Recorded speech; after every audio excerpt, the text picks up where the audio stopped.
kabajamtoota uummata biyya kiyyaatiif uummata Oromoo maraaf yeroo gabaabaa keessatti karaa onlaayinii feesbuukaa fi karaa yuutuubiitiin wantoota ajaa'ibaa waa'ee biyya keenyatii fi muuxannoowwan jiruun wal qabatee wantoota garaagaraa qindeessee waanan isinii dhiyeessu karaa kamiinuu akka na hordoftan asumaan kabajaan isin gaafadha.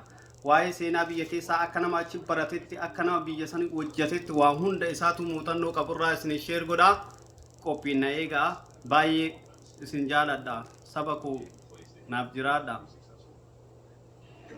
Mee waan Itoophiyaa keessatti adeemaa jiru haala Itoophiyaan amma keessa jirtu kana haala kamiin furamuu dandeessi? Lolli kaabaaf kibba baaf dhiyaa itti banamee jira. Gamanaan uummanni Tigraay eegalanii jiranii, uummanni Amaaras eegalanii, Oromiyaa garaachayis akkasuma hidhamtoonni siyaasaa hedduun isaanii hidhamanii jiranii. Haalli kun akkamitti furamuu dandeessi biyyi tun? Waa'een siyaasa biyya keenya baay'ee ulfaataadha. Yeroo har'aa yoo dhaabbannee laallu seenota kanaan dura wal fakkaatan caalatti waan hammaate fakkaata. Kanaaf yeroo ammaa kanatti uummanni keenya karaa tokkummaadhaan karaa kamiinuu karaa haqa ta'een mirga isaatti falmachuun dirqama ta'a. Akkuma tanaan dura wayyaanee wal ta'iidhaan karaa kamiitu karaa qeerrootiif uummata hundaan ka'amee falmateetti har'allee akkas ta'uu qaba. San caalaa daran ka durii caalaa yeroon ammaa yeroo hammaattuu akka ta'e ifa gala. Haa ta'u garuu sabni kun karaa dhugaa ta'een yeroo kamiyyuu akka mo'atu abdii guutuudhaan sobaan osoo hin taane argitee filannoo gaariidhaan Oromoon mirga murtee ofii filachuu ofiin jiraachuu lafa ofiitiin jiraachuu ofiin buluu mootummaa ofiitiin buluu irratti uummanni kun bara hedduu yeroo hunda cunqursaa kamiif kamittuu wayyaanee laakkaameen dhumu wayyaanee yeroo argitee nafxanyaa yeroo kaanii jennee laakka'uu qofa osoo hin taane daangaa godhatuu qaba. Amma sa'aatii amma irra jirru kanatti waboon shoora guddaa taphataa jira jedhamaa jira. Kanarratti hidhamtoonni siyaasaa warroonni gurdaan akka Jawaar kanneen ija Oromoo duratti argitee dhageettii guddaa qaban akka Baqqalaa Garbaa fi kanneen Gammachuu Ayyaanaa fi kanneen biroo ni jirani. Kunniin maal ta'uu qabani? Uummanni akkamitti uummata wobootti makamee haala kamiin biyya kana argitee cinaa dhaabbachuu danda'a?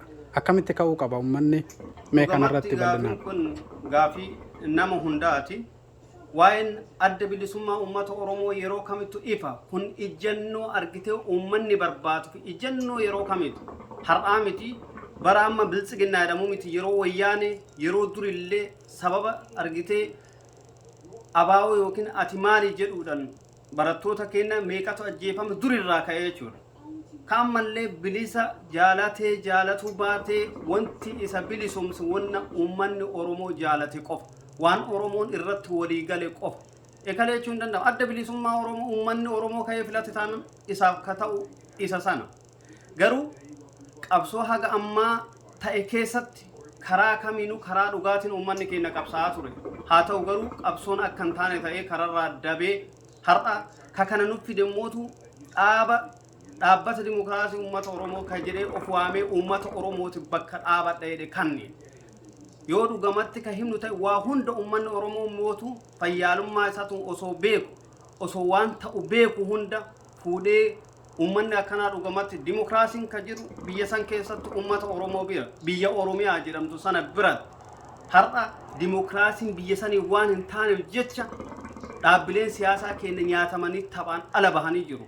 Humnaanis haa ta'u filannoonis haa ta'u yeroo ammaa kanatti wanti ta'amuu qabu dhaabbata argite adda bilisummaa Oromoo bira dhaabatuu qaba. Qabsoon bilisummaa Oromoo yeroo ammaa kanatti qabsoo barbaachisaadha. Qabsoo yeroo wajjin deemu uummanni Oromoo bakka jirtu wal qarqaarii itti makamii qabsoo kana argite daangaa itti godhii jechuu barbaadan.